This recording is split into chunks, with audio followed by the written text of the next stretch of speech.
Hello అండి అందరికీ. రీసెంట్గా మన భారత ప్రజలకు మన భారత పెట్రోలియం శాఖ మంత్రి హర్దీప్ సింగ్ పూరి గారు ఒక భారీ గుడ్ న్యూస్ని అయితే అందించడమే జరిగింది. ఆ గుడ్ న్యూస్ ఏంటి అంటే, మన అండమాన్ నికోబార్ దీవుల సమీపంలో దాదాపు ఎంతో విలువైన చాలా ప్యూర్గా ఉన్న న్యాచురల్ గ్యాస్ని కనుగొనటమే జరిగిందనమాట. గత కొంతకాలంగా మన భారతీయ పరిశోధనా సంస్థలు అండమాన్ నికోబార్ దీవుల సమీపంలో చమురు కోసం అలాగే న్యాచురల్ గ్యాస్ కోసం ఉన్నాయా లేవా అని చెప్పేసి డ్రిల్లింగ్ చేసి వాళ్ళు ప్రయత్నాలు అయితే పరిశోధన అయితే చేస్తూ ఉన్నారు.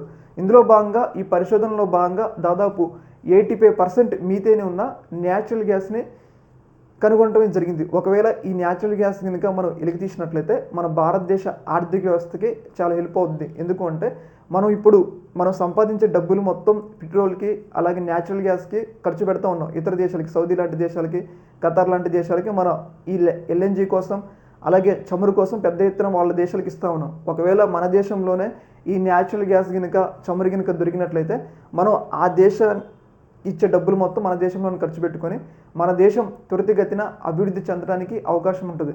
ఇంకొక విషయం ఏంటి అంటే, ఇప్పుడు మనం చూస్తూనే ఉన్నాం, రష్యా నుంచి మనం ఆయిల్ దిగుమతి చేసుకుంటుంటే పెద్ద ఎత్తున అమెరికా మన మీద టారిఫ్ వేసింది. ఒకవేళ చమురు నిక్షేపాలు అలాగే న్యాచురల్ గ్యాస్ కనుక మనం వెలికి తీసినట్లయితే మనం ఇతర దేశాల మీద ఆధారపడకుండా, అంటే ఇప్పుడు మన అమెరికా మీద కూడా మన మీద టారిఫ్ వేయడానికి వీలు ఉండదు. ఎందుకంటే మన రిసోర్సెస్ మనం వెలికి తీసుకుంటే వాళ్ళు ఎట్లా వేస్తారు, టారిఫ్ వేయరు కదా.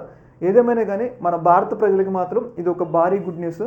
దాదాపు ఎంతో విలువైన 85% మీథేన్ ఉన్న న్యాచురల్ గ్యాస్ని అండమాన్ నికోబార్ దీవుల సమీపంలో కనుగొన్నాము అని చెప్పేసి వాళ్ళైతే ప్రకటించడం జరిగింది. వాటిని టెస్ట్ చేస్తే కూడా మీథేన్ పర్సెంట్ 85% ఉందన్నమాట. ఒకవేళ కనుక పెద్ద ఎత్తున ఆ నిల్వలు దొరికితే మన భారతదేశ ఆర్థిక వ్యవస్థ ఎక్కడికో వెళ్ళిందంటంలో ఎలాంటి సందేహం అయితే లేదు. ఈ యొక్క అంశంలో మీ యొక్క అభిప్రాయాన్ని కామెంట్ సెక్షన్లో తెలియజేయండి. ఒక మినిట్.